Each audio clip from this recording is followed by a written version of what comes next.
Tribes சீர்மரபினர், பழங்குடியினர் அந்த பிரிவில் இருந்தாங்க. அது கடந்த காலங்களில் சீர்மரபினர் கம்யூனிட்டி சமூகம் என்று மாற்றப்பட்டிருக்கு. தொடர்ச்சியாக கிட்டத்தட்ட இந்த 68 சமூக மக்களும் தொடர்ச்சியாக இந்த சான்றிதழ் ஒற்றை சான்றிதழ்களாக ஏற்கனவே இருந்த அந்த டீநோட்டிஃபைட் ட்ரைப்ஸ் என்கின்ற அந்த பழங்குடியினர் பட்டியலிற்கான சான்றிதழ் கிடைத்தால் மட்டும்தான் ஒன்றிய அரசினுடைய சலுகைகளும் மாநிலத்தினுடைய சலுகைகளையும் ஒரு சாராராக சமமாக கிடைக்கும் என்ற நம்பிக்கையில் அவர்களுடைய கோரிக்கைகளை தொடர்ந்து வலியுறுத்தி கொண்டிருக்கிறார்கள். ஆகவே இன்றைய தினம் அந்த சீர்மரபினர் பிரிவில் இருக்கக்கூடிய 68 சமூகத்திலே சில சமூக மக்களுடைய பிரதிநிதிகளை நாங்கள் அழைத்து அவர்கள் என்னிடத்திலே மாண்புமிகு தமிழகத்தினுடைய முதலமைச்சர் மதிப்புக்கும் மரியாதைக்கும் உரிய அண்ணன் மு.க. ஸ்டாலின் அவர்களிடத்திலே இந்த கோரிக்கையை முன்னிறுத்தி அவரை நேரில் சந்தித்து கொடுத்து இந்த மக்களுக்கான இந்த நீண்டகால கோரிக்கையாக இருக்கக்கூடிய அந்த சீர்மரபினர் பழங்குடியினர் என்கின்ற ஒற்றை சான்றிதழ் முறையை பெற வேண்டும் என்ற நோக்கத்திலே இவர்கள் என்னை சந்தித்து மனுக்களை கொடுத்திருக்கிறார்கள். நிச்சயமாக இதை மாண்புமிகு தமிழகத்தினுடைய முதல்வர் அவர்களுக்கும் துணை முதலமைச்சர் அவர்களுக்கும் சட்ட அமைச்சரிடத்தில் நிச்சயமாக இதை எடுத்து சென்று இந்த 68 சமுதாய மக்களுடைய நீண்டகால போராட்டமாகவும் கோரிக்கையாகவும் இருக்கக்கூடிய இந்த ஒற்றை சான்றிதழ் முறையை பெற்றுக் கொடுக்க வேண்டும் என்கின்ற கோரிக்கையை முன்னிறுத்துவதும், அதே நேரத்தில் பிற்படுத்தப்பட்டோர் மக்களுக்கான ஆணையம் இருக்கின்ற அதே நேரத்தில் இந்த சீர் மரபினர்களுக்கான இந்த 68 சமூகங்களை ஒன்றிணைத்த ஒரு ஆணையத்தையும் உருவாக்கி கொடுக்க வேண்டும் மாண்புமிகு தமிழக முதலமைச்சர் என்ற கோரிக்கையை இங்கே நாங்கள் எல்லாம் ஒன்று கூடி இந்த நேரத்தில் உங்களை சந்தித்து இந்த சந்திப்பின் வாயிலாக மாண்புமிகு தமிழக முதல்வருக்கும் துணை முதல்வர் அவர்களுக்கும் சட்ட அமைச்சர் அவர்களுக்கும் எங்களுடைய நீண்டகால கோரிக்கையை நாங்கள் முன்மொழிகிறோம். நன்றி.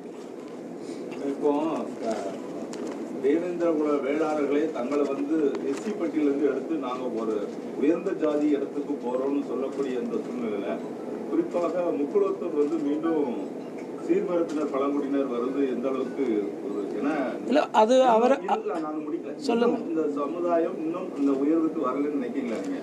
ஒரு சமுதாயம் எந்த அடிப்படையில் முன்னேறி இருக்கிறது, உயர்ந்திருக்கிறது நீங்க சொல்ல விரும்புறீங்க? ஒரு சமுதாயம் கல்வி ரீதியாகவும் பொருளாதார ரீதியாகவும் அரசு வேலைவாய்ப்புகள் மூலமாகவும் எந்த ஒரு சமுதாயம் உயர்ந்திருக்கிறதோ அதைத்தான் நீங்கள் உயர்ந்த சமுதாயம் என்று சொல்ல முடியும்.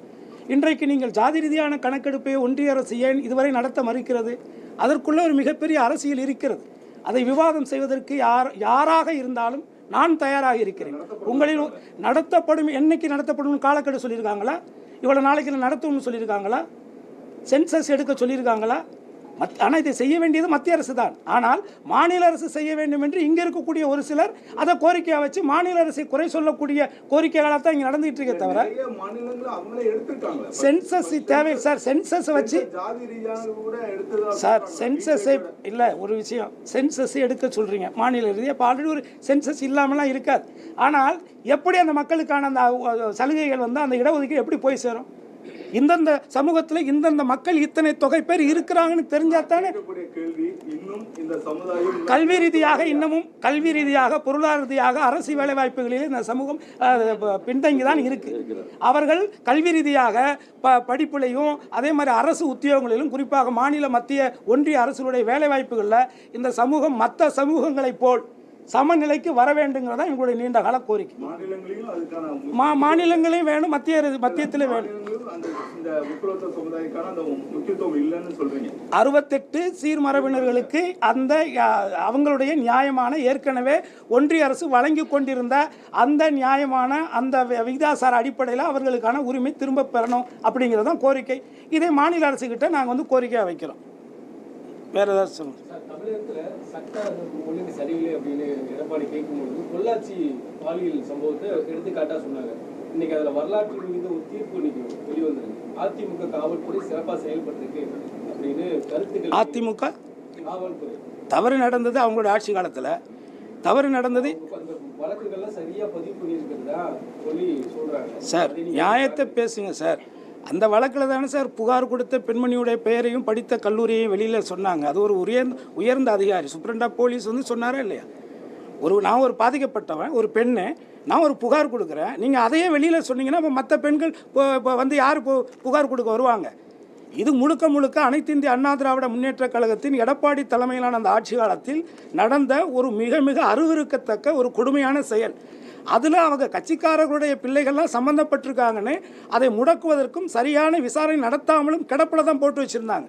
இன்றைக்கு அந்த மக்கள், ஒரு சாமானிய மக்கள் சட்டத்தின் மீது ஒரு நம்பிக்கையை இன்னைக்கு ஏற்படுத்தும் விதமாக நீதிமன்றம் குறிப்பாக சிபிஐ கொடுத்த ரிப்போர்ட்டுகளின் அடிப்படையில் இன்றைக்கு ஒரு நல்ல ஒரு தீர்வு கிடைச்சிருக்கு. வரக்கூடிய காலங்களில் இது போன்ற தவறுகள் நடக்காமல் இருக்க அந்த குற்ற செயலை செய்ய முன்வரக்கூடியவர்கள் பயப்படும் விதமாக ஒரு சாமானியனுக்கு ஒரு நியாயமான ஒரு தீர்ப்பு கிடைச்சிருக்கு. இது என்னை பொறுத்தவரை எடப்பாடிக்கு அவருடைய பிறந்தநாள் பரிசாக கோர்ட்டு கொடுத்துருக்குன்னு நான் நினைக்கிறேன். 2026 தேர்தல் வரும்போது உங்களுடைய நிலைப்பாடு என்ன? சார், நான் வந்து இப்போ கடந்த பாராளுமன்ற தேர்தலில் தமிழகத்தில் குறிப்பாக இந்தியாவில் என்ன ஒரு ஆர்எஸ்எஸ் சித்தாந்த மத ரீதியாக மக்களை பிளவுபடுத்தி ஒரே நாடு ஒரே தேசம் ஒரே மொழி என்கின்ற ஒரு சித்தாந்தத்தை முனைவதற்கு முற்படுகின்ற அந்த அரசை எதிர்த்து அந்த சித்தாந்தம் எந்த ரூபத்திலும் தமிழகத்திலே வந்துவிடக்கூடாது, வேலூன்றிவிடக்கூடாது என்று நாங்கள் கடந்த பாராளுமன்ற தேர்தலிலே தென் மாவட்டங்களிலே நான் பிரச்சாரம் செய்தேன். அதேபோல் தமிழக மக்களும் அந்த மத ரீதியான சித்தாந்தம் நமக்கு தேவையில்லை என்ன அப்படிங்கிற அடிப்படையில் தான் 40க்கும் 40 வெற்றி பெற்றிருக்கிறார்கள். ஆகவே நாங்கள் தொடர்ச்சியாக தமிழர்கள், தமிழர் நலன், தமிழ் மொழி இவை பாதுகாக்கப்படணும் அப்படிங்கிற பொழுது அதே நேரத்தில் தமிழகத்தினுடைய சமூக நீதி பாதுகாக்கப்படணுங்கிற ஒரு கோரிக்கையை முன்னெடுத்து ஒரு மாநிலத்தினுடைய உரிமைகளை, ஒரு மாநிலத்தினுடைய சட்டமன்றம் நிறைவேற்றுகின்ற தீர்மானங்களை புறந்தள்ளக்கூடிய கவர்னருடைய அதிகாரம் என்ன என்பதை உச்சநீதிமன்றத்தின் தீர்ப்பின் வாயிலாக ஒட்டுமொத்த இந்தியாவுக்கு எடுத்துரைத்த மாண்புமிகு தமிழகத்தினுடைய முதல்வர், இன்றைய முதல்வர் அண்ணன் மு.க. ஸ்டாலின் அவருடைய கரங்களை வலுப்படுத்துவது என்பதுதான் என்னுடைய நிலைப்பாடு.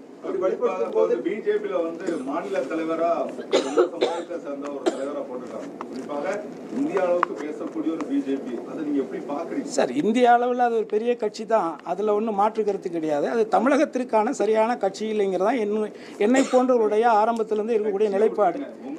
இல்லை, நீங்கள் சமுதாய ரீதியாக ஒருவரை சமுதாய ரீதியாக நாங்கள் பார்க்கணும்னு சொன்னால் கூட சமுதாய ரீதியாக அவர்கள் என்ன இந்த சமூகத்துக்கு அவர்கள் இருந்த காலங்களில், வாழ்ந்த காலங்களில், பதவிகளில் இருந்த காலங்களில் என்ன செஞ்சுருக்காங்கிறே நாங்கள் பார்க்க வேண்டியது.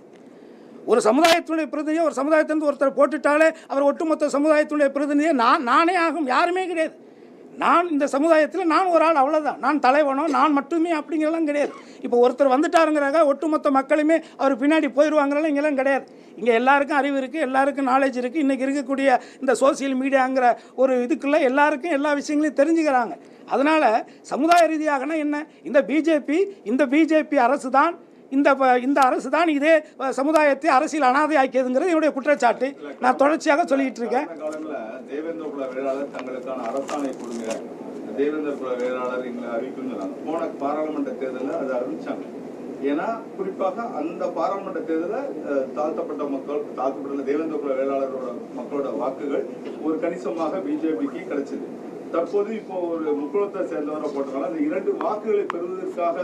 சார், நீங்கள் சொல்கிற அதே மக்கள் நீண்ட கால கோரிக்கையாக வைத்த காலத்திலிருந்து நாங்களும் இந்த தேசத்திற்காக தன்னுடைய வாழ்நாளில் 2000 நாட்களுக்கு மேலாக சிறையில் கழித்த பசுமன் முத்துராமலிங்கத்தருடைய பெயரை மதுரை விமான நிலையத்துக்கு வைக்கணுங்கிற கோரிக்கை நாங்கள் வச்சுக்கிட்டு இருக்கோம். ஆனால் அதான் சார் வச்சுக்கிட்டு இருக்கோம். சொல்லுங்க. போன சட்டமன்ற தேர்தலிலேயே இந்த மாதிரி தன்னுடைய முத்துராமலிங்கத்தரோட பெயரை வந்து மதுரை விமான நிலையத்திற்கு வைக்கப்படும் சொல்லி அங்க பேசின முதலமைச்சரும் தெரிவித்திருந்தார். குறிப்பாக ஏன்னா காமராஜரோட பேர் உங்களோட எல்லா சார், விமான நிலையத்திற்கு பெயர் வைக்கக்கூடிய உரிமை அதிகாரம் ஒன்றிய அரசுக்கு தான் இருக்கு. நீங்க அவ்வளவு தூரம் கூட போகலாம். நீங்க இருக்க திருநெல்வேலி மாவட்ட ஆட்சித்தலைவர் அலுவலகத்துக்கு பேரு கூலித்தேவன் மாளிகை. ஆமா, அது தாத்தா சேகராம்பாண்டி இருக்கும்போதே கிட்டத்தட்ட 12 ஆண்டுகளுக்கு அவர் உயிரோடு இருக்கும்போது கூட பல முறை போய் சொல்லுங்க. நானே இங்க வந்து அதுக்காக பேசியிருக்கேன். இன்னைக்கு அந்த பேர் அளிக்கப்படுது. குறிப்பா இப்ப தென்காசி மாவட்டம் தனியா வந்துட்டு தென்காசி மாவட்டத்தில் உள்ள அந்த மாவட்ட ஆட்சித்தலைவர் அலுவலகத்துக்கும் அந்த பேர் வைக்கக்கூடிய அவங்க வலியுறுத்தி வராங்க. இதை நீங்க எப்படி பாக்குறீங்க? அதான் சார், இது வந்து நான் தான் சொல்றேன்ல, ஒட்டுமொத்தமா நீங்க கேட்குற கேள்விக்கு நான் நேரடியாக சொல்றேன். இந்த தமிழ்நாட்டில் கிட்டத்தட்ட 336, 37 சமுதாய மக்கள் வாழக்கூடிய இந்த தமிழ்நாட்டில் குறிப்பாக நீங்கள் சொல்லக்கூடிய முக்குளத்தூர் சமுதாயம் பல திராவிட கட்சிகள், அதாவது இப்போ அண்ணா திராவிட முன்னேற்ற கழகத்தினுடைய மிகப்பெரிய ஒரு வாக்கு வங்கியாக இருந்த இந்த மக்கள் இன்றைக்கு பிஜேபிங்கிற இந்த ஒன்றிய அரசினுடைய சூழ்ச்சியால் தான் இன்றைக்கு அரசியல் அனாதைகளாக்கப்பட்டிருக்கிறார்கள் என்பது என்னுடைய குற்றச்சாட்டு. என்ன இதே குற்றச்சாட்டு வந்து ஆர்கே நகரில் நடந்த தேர்தலில் தினகரன் அவர்களுக்கு இரட்டை இலை சின்னத்தை முடக்கினிலிருந்து, அவர் இரட்டை இலை சின்னத்துக்கு லஞ்சம் கொடுத்தாங்கிற பேரில் அவரை தீகார் ஜெயிலில் கொண்டு அடைச்சதிலிருந்து, அந்த அம்மா அவர்களை 4 வருடங்களுக்கு மேலாக சிறைச்சாலையில் வச்சதிலிருந்து முழுக்க தொடர்ச்சியாக இந்த பிஜேபி அரசாங்கம் எங்களுடைய முக்குளத்தூர் மக்களை நசுக்கிக் கொண்டு அடக்கி கொண்டு அவருடைய உரிமைகளை பறித்து கொண்டு அவர்களை அரசியல் அனாதைகள் ஆக்க வேண்டும் என்று திட்டமிட்டு செயல்படுத்திக்கிட்டு இருக்காங்க. அப்படிங்கிறதான் என்னுடைய நீண்ட கால பகிரங்க குற்றச்சாட்டு.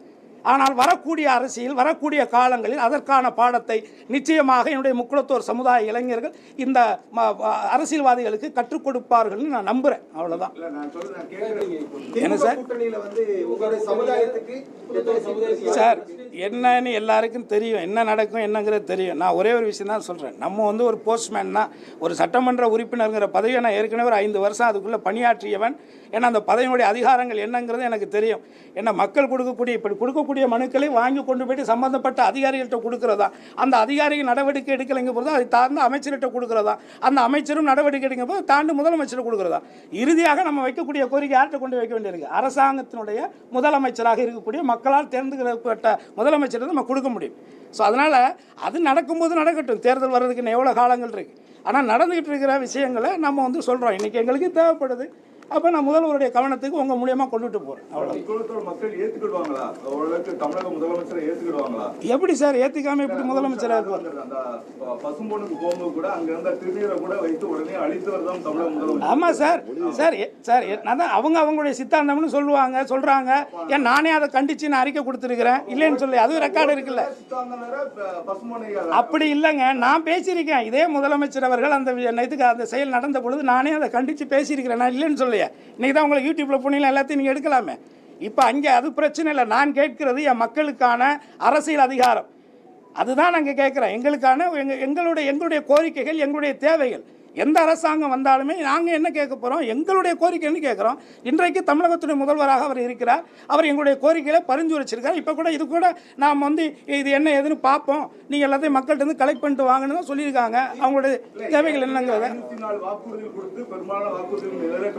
சார் அப்படி போனீங்கன்னா நீங்கள் சுதந்திர இந்தியாவில் இருந்தே எந்த கட்சியுமே நீங்கள் சொல்கிற பிஜேபி மட்டும் என்ன எல்லாத்தையும் நிறைவேற்றிட்டாங்களா? நீங்க சொல்ற பிஜேபி மட்டும் என்ன எல்லாத்தையும் நிறைவேற்றிட்டாங்களா சார்? அப்படித்தான் சார் 10 கோரிக்கை கொடுக்குற இடத்துல 2 நடக்குதா? சந்தோஷம். அடுத்த வருஷம் இன்னும் 2 நடக்கட்டும். இந்த ஆண்டில் இது நடந்திருக்கு. அடுத்து வரக்கூடிய 5 ஆண்டில் இதே திராவிட முன்னேற்ற கழகத்துடைய ஆட்சி வந்துச்சுன்னா அந்த 5 கோரியும் எங்களுக்கு நடக்கும். நாங்கள் நம்புறோம், அதற்காக வேலை செய்யறோம். அவ்வளவுதான். நம்பிக்கை தானே சார் வாழ்க்கை. நீங்களும் நானும் நம்பி தானே வாழ்ந்துட்டு இருக்கோம்.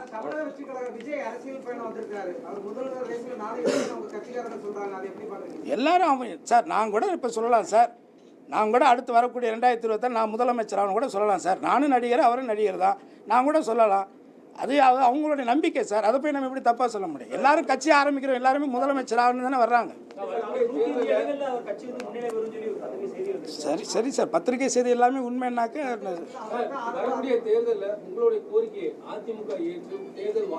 கிடையாது சார். கிடையவே கிடையாது. அனைத்து இந்திய அண்ணா திராவிட முன்னேற்ற கழகம் என்பது ஒட்டுமொத்த தமிழகத்தினுடைய அனைத்து சமுதாய மக்களுக்குமான, அதுவும் ஏழை எளிய அடித்தட்டு மக்களுக்கான, ஒட்டுமொத்தமாக ஏழ்மை நிலையில் இருக்கக்கூடிய தொண்டனுக்காக உருவாக்கப்பட்ட அந்த இயக்கம் புரட்சித் தலைவர் அவர்களால் 72 உருவாக்கப்பட்டது. அதற்கு பிறகு புரட்சித் தலைவர் அம்மா அவர்களால் அது கட்டி காக்கப்பட்டு இத்தனை முறை அந்த ஜாதிகளுக்கு மதங்களுக்கு அப்பாற்பட்டு ஒரு நேர்மையான ஒரு ஆட்சியை அவங்க நடத்தினாங்க. யாரும் இதெல்லாம் இல்லைன்னா இங்கே சொல்ல முடியாது. தவறுகள் எல்லா ஆட்சியுமே நடந்திருக்கும். என்ன அதெல்லாம் இங்கே இல்லைன்னு யாரும் சொல்லலை. ஆனால் எடப்பாடி என்பவர் என்ன அந்த கட்சியினுடைய திட்டங்கள், அதாவது அதில் இருக்கக்கூடிய நிபந்தனைகள், அதோடைய விதிகள், அதுகளுக்கு புறம்பாகவே அவர் வந்து பொதுச் செயலாளர் பதவி ஏற்றுக்கிட்டார்.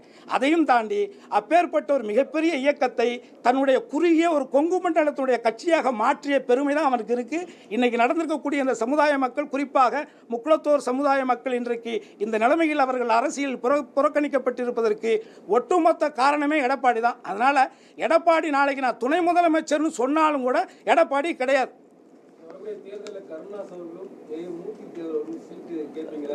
திராவிட முன்னேற்ற கழக கூட்டணியில் முக்குளத்தூரினுடைய ஒட்டுமொத்த குரலாக அண்ணன் கருணாஸ் அவர்களை நாங்கள் முன்னிறுத்தி நானும் அகில இந்திய பசு முன்னேற்ற கழகமும் இதர தேவர் சமூகத்தில் உள்ள அனைத்து தலைவர்களும் ஒன்று சேர்ந்து அண்ணன் கருணாஸ் தேவர் அவர்களை ஒற்றை இலக்காக எங்களுடைய முக்குளத்தோருடைய குரலாக சட்டமன்றத்துக்கு அனுப்புவோம்.